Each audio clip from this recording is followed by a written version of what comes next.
Welcome to the city of David. It's the home to the ancient biblical Jerusalem. And up till 150 years ago, everybody thought that the ancient biblical Jerusalem lies within the confines of the old city right behind you, within the walls there. So the question is, what happened 150 years ago, and where is the ancient biblical Jerusalem? She then helped answer that question by explaining how the city of David lay hidden for nearly 2,000 years, until a British archaeologist began a discovery that continues to this day. Chris, we're standing at a magical place right now. This is the place when Charles Warren came through the fissure that he found.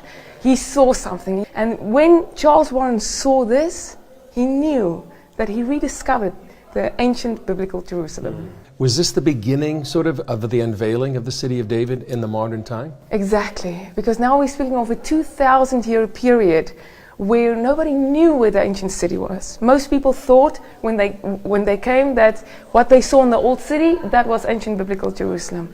It's only when he found this that he discovered, but wait a minute, the ancient Jerusalem lies outside of what we call today the old city. The discovery of this tunnel system, known as Warren Shaft, visually tells how King David captured the city and brings the Bible to life. When we saw this, we suddenly saw exactly how the picture came together. And many times when we do excavations, we also don't know what we're looking at. And then we have to go to the Bible, and that starts explaining it. So it's the Bible and the excavations and the Bible coming together, giving us the full picture of ancient Jerusalem. Further down, they found where men became kings. Most of the kings of Israel was anointed where we're standing right now. We are standing at the place of anointing.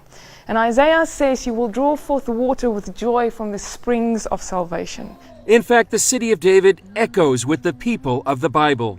Abram, when he met Melchizedek. But then we get to David, to Solomon, we get to Isaiah, when he was giving his prophecies on these very walls here. Jeremiah, afterwards, when he had to speak about the destruction that was looming over Jerusalem. All those things happening exactly where we're standing right now.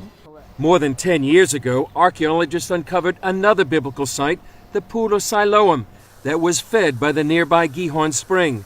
It's the place where Jesus healed the blind man, and also where the Jewish people would gather for the feasts of the Lord.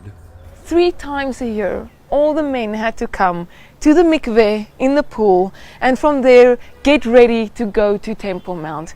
And this is the walk, the final ascent that all the pilgrims can do again when they come to Jerusalem.